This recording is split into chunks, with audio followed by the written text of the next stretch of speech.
माँ की ममता।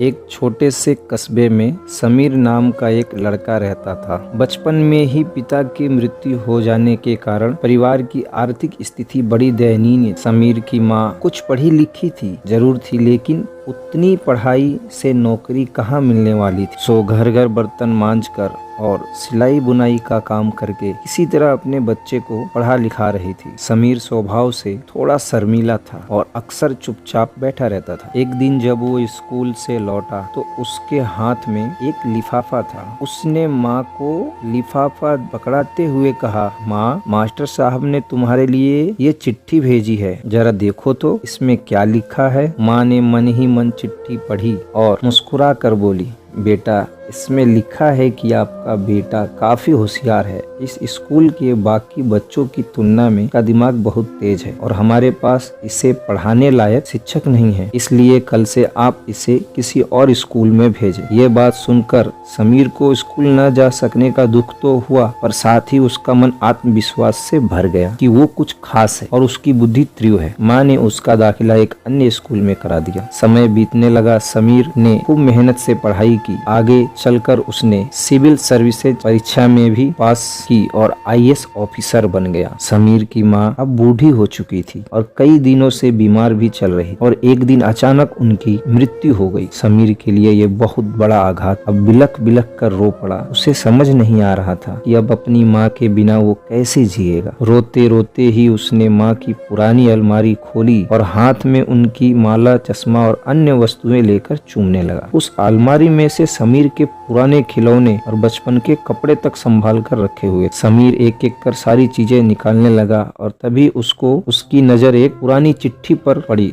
दरअसल ये वही चिट्ठी थी जो मास्टर साहब ने उसे 18 साल पहले दी थी। नम आंखों से समीर उसे पढ़ने लगा। आदरणीय अभिभावक, आपको बताते हुए हमें अफसोस हो रहा है कि आपका बेटा समीर में बेहद कमजोर है और पढ़ाई और खेल कूद में भी भाग नहीं लेता है। जान पड़ता है कि उम्र के हिसाब से समीर की बुद्धि विकसित नहीं हो पाई है। अंत हम इसे अपने विद्यालय में पढ़ाने में असमर्थ हैं। आपसे निवेदन है कि समीर का दाखिला किसी मंदबुद्धि विद्यालय में कराएं अथवा खुद घर पर रखकर इसे पढ़ाएं। सादर प्रिंसिपल। समीर जानता था कि भले ही अब उसकी माँ इस दुनिया में नहीं रही, पर वो जहाँ भी रहे उनकी ममता का आशीर्वाद सदा उनके साथ है। दोस्तों, किसी ने कहा है भगवान सभी जगह नहीं हो सकता, इसलिए उसने माएं बनाई। माँ से बढ़कर त्याग और तपस्या की मूरत भला और कौन हो सकता है। हम सब पढ़ लिख के बड़े होकर कुछ बन जाएं, इसलिए वो चुपचाप न जाने कितनी कुर्बानियां देती है। अपनी जरूरतें मारकर हमारे शौक पूरा करती है। यहाँ तक कि संतान बुरा व्यवहार करे तो भी माँ उसका भला ही सोच। सचमुच माँ जैसा कोई नहीं हो सकता और ना होगा।